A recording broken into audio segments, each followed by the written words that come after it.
Irmãos, esse é o nosso terceiro encontro sobre o tabernáculo. Nós conversamos até aqui a respeito dos utensílios, das mobílias que esse tabernáculo tem. E a mensagem principal foi que os utensílios mostram que Deus queria fazer uma casa, um lar dele entre o povo, mas também para o povo pensar nesse local como, na verdade, o lar deles, mesmo no deserto. E hoje nós vamos perceber que Deus começou a dar orientação mais específica sobre o tabernáculo depois de falar dos utensílios. E o título da lição de hoje, que tem Êxodo 26 a 29 como o texto básico dessa lição, o título dessa lição hoje é Tão Perto e Tão Longe, porque quando a gente vai perceber hoje a respeito das especificações, das ordens de Deus, nós vamos perceber o que ele coloca como prioridade na hora de falar a respeito do tabernáculo e das suas medidas e do seu jeito de ser. Começando agora, Êxodo 26, lá no versículo 31 e até o versículo 34, eu vou ler apenas uma parte, e ela está também aí no slide, um resuminho desse lugar, daquilo que Deus está agora falando para Moisés e o povo, como que deveria ser aquele tabernáculo. Aí lá no Êxodo 26, 31, ele diz assim: faça uma cortina de tecido feito de linho fino e de fios de lã azul, púrpura e vermelha e bordada com figuras de querubins. Tem uma imagem aí ao lado a respeito dessa cortina. As imagens que você vai ver na aula de hoje, que estão nesses slides, não são lá as melhores imagens, mas é a que eu consigo achar, eu consigo fazer. Então, está aí uma imagem mais ou menos daquilo que foi ordenado por Deus. Cor azul, cor púrpura e também desenhado os querubins. Mas essa cortina, lá no versículo 33, diz o seguinte, de Êxodo 26, 33. Pendure a cortina debaixo dos prendedores e atrás da cortina ponha a arca da aliança, onde estão as duas placas de pedra, as dos mandamentos. E depois ele diz assim: a cortina fará separação entre o lugar santo do lugar santíssimo. Ou, em outras palavras, a cortina vai separar o lugar santo do santo dos santos. Então, até aqui, nós vimos mobílias que chamam a comunhão. A Arca da Aliança, que nos lembra a palavra de Deus e a comunhão que nós podemos ter com a sua palavra. Depois, a mesa da proposição ou propiciação, e essa mesa que nos chama a refeição. E depois o candelabro nós vimos. E esse candelabro, falando que o lugar será iluminado. Tudo chamando a uma amizade sincera, real, clara com Deus. Deus. Mas agora a gente vê uma ordem de um utensílio que é um utensílio de separação, de limitação. Agora nós percebemos que o tabernáculo mostra o viver com Deus, como a gente viu até aqui. Mas ele também bloqueia o caminho até Deus. A cortina é essa limitação, é essa porta fechada. Por quê? Porque aquele que é pecador, ele não pode simplesmente entrar na presença de Deus, senão ele vai ser fulminado. Ele não aguenta a santidade e a justiça de Deus, porque ele é pecador. Então, nós temos até aqui aquilo que mostra a vontade de Deus de ter comunhão com o seu povo. Mas essa comunhão não é simples, porque existe uma separação. E essa separação é o pecado,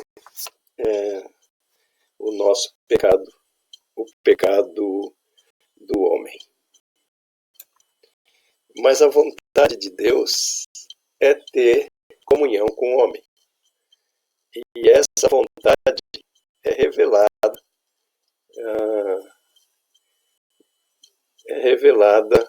agora no outro utensílio que ele pede para fazer para o tabernáculo, que é o altar.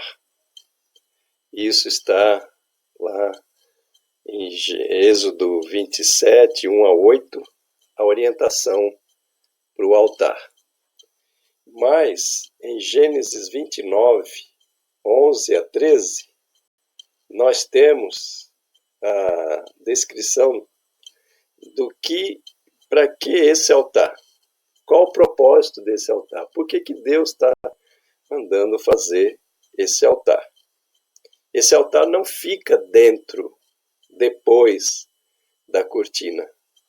Depois daquela cortina, o que estava lá dentro, que é chamado lugar santíssimo, o Santo dos Santos, é o lugar da Arca da Aliança e das 2 tábuas da lei. A presença de Deus em sua plenitude. Mas antes dessa cortina, Deus pediu para formar, para construir um altar. E lá em Êxodo 29 a gente vê para que esse altar. Em uma descrição da passagem de maneira adaptada, nós temos o seguinte, conforme você vê aí no slide. Mate o animal na entrada da tenda.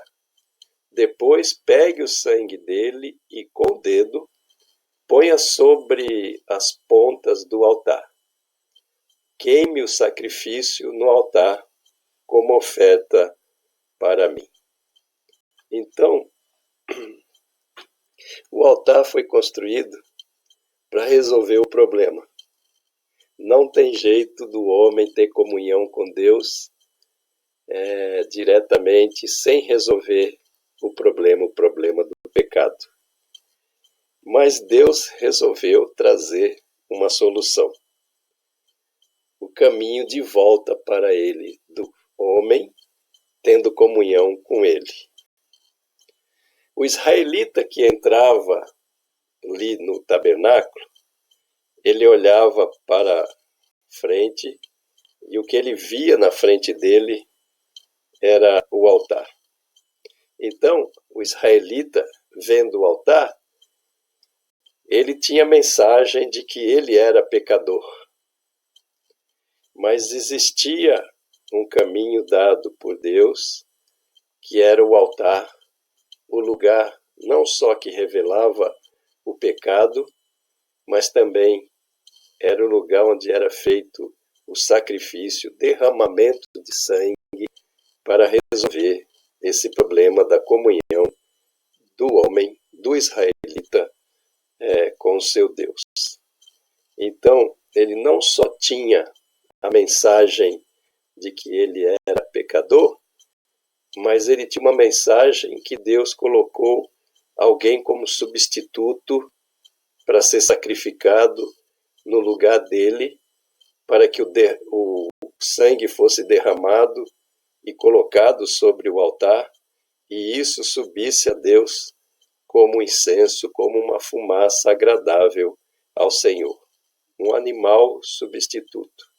Esse animal deveria ser morto logo na entrada, o sangue dele era recolhido pelo sacerdote, e esse sacerdote com o seu dedo colocava esse sangue no altar. E ali era queimada esse sacrifício, a carne morta e também o sangue, e essa queima, essa fumaça que saía desse queimar, era como uma oferta ao Senhor.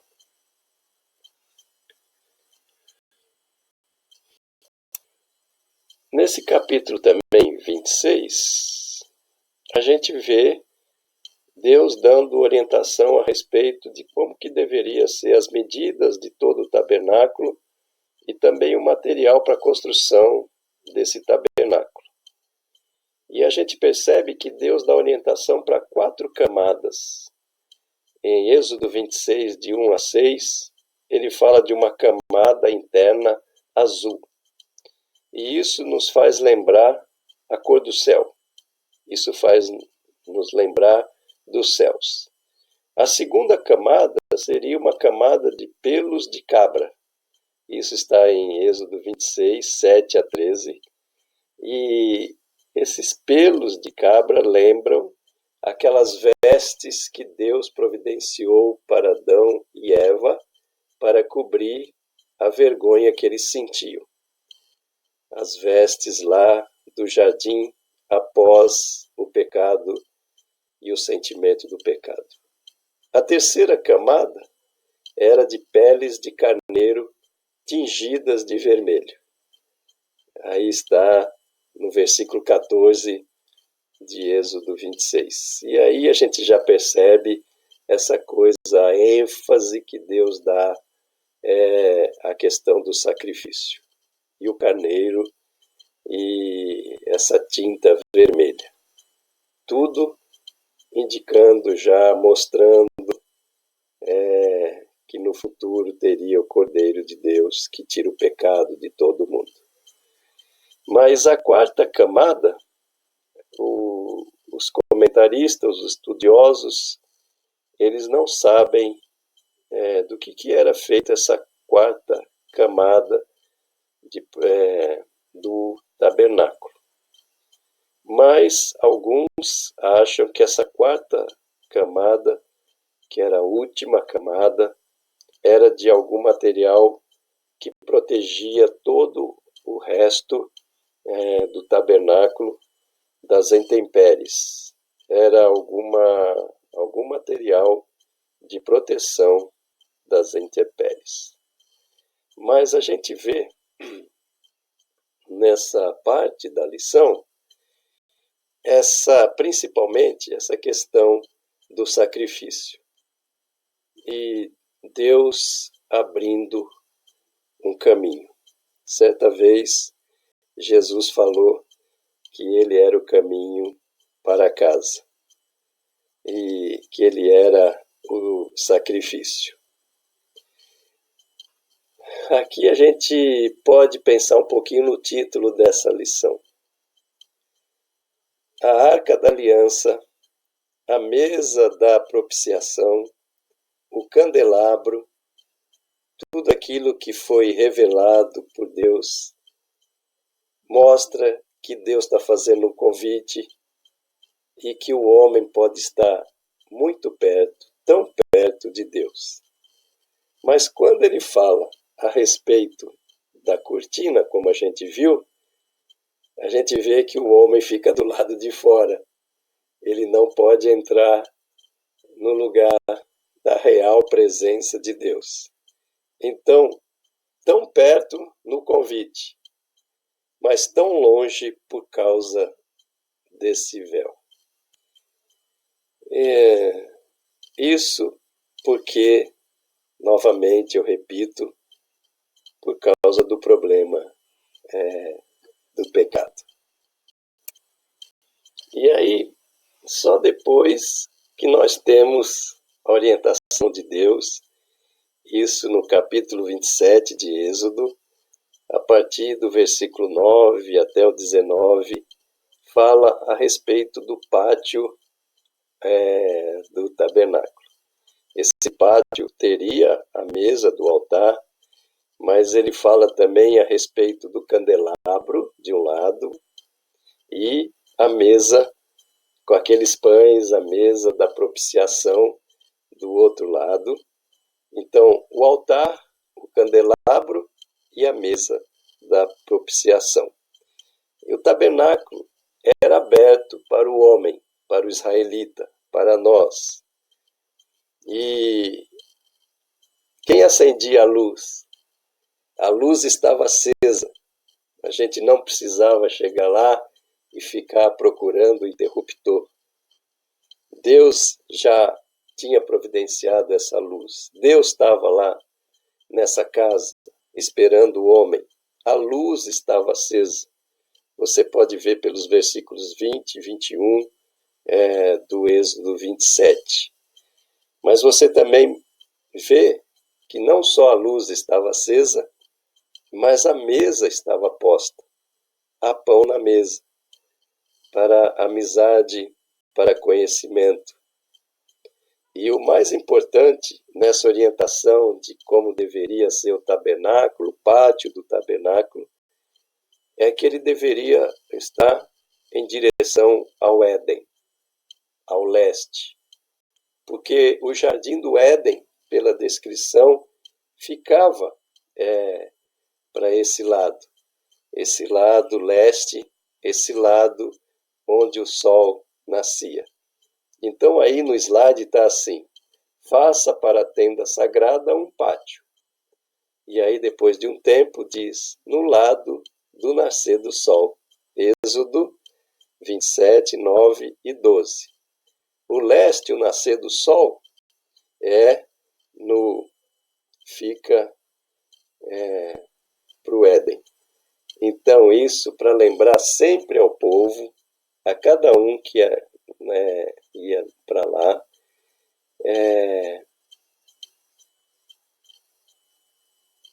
que nós temos um lar que foi feito no início e um lar que nós teremos no final. Sempre essa lembrança, não deixando de nos lembrar a respeito disso. Meus irmãos, para a última parte dessa lição de hoje, desse estudo, nós temos aí esse slide e a gente mostra, lembra nesse slide a respeito de Jesus e os acontecimentos com ele. Espera só um pouquinho, eu preciso fazer uma anotação aqui.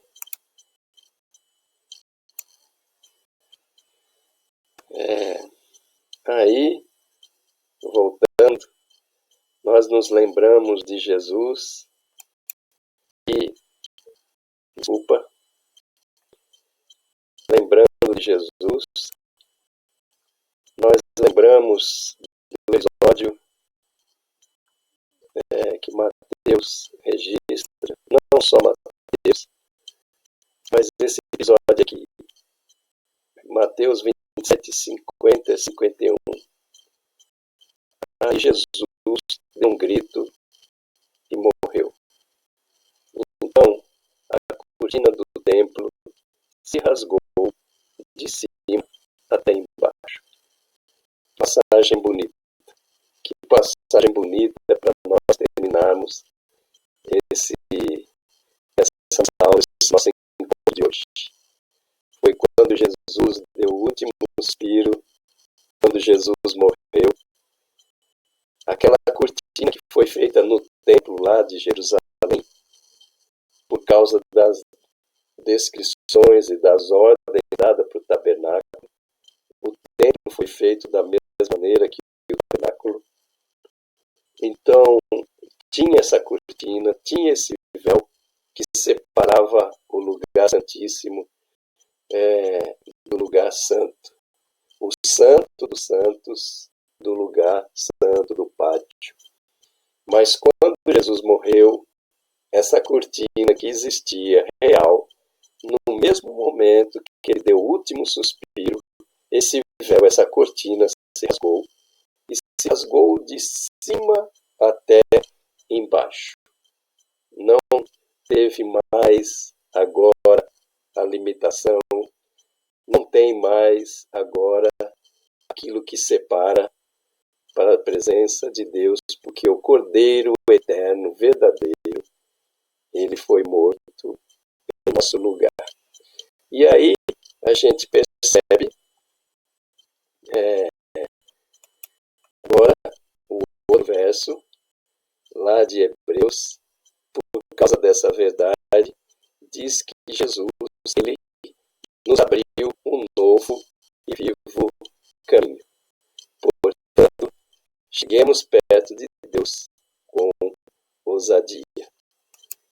Isso está em Hebreus 10 e a gente pode ver essa lição, esse ensinamento de fé, de que Jesus, com o seu corpo sacrificado e o seu sangue derramado, nos abriu um novo e vivo caminho.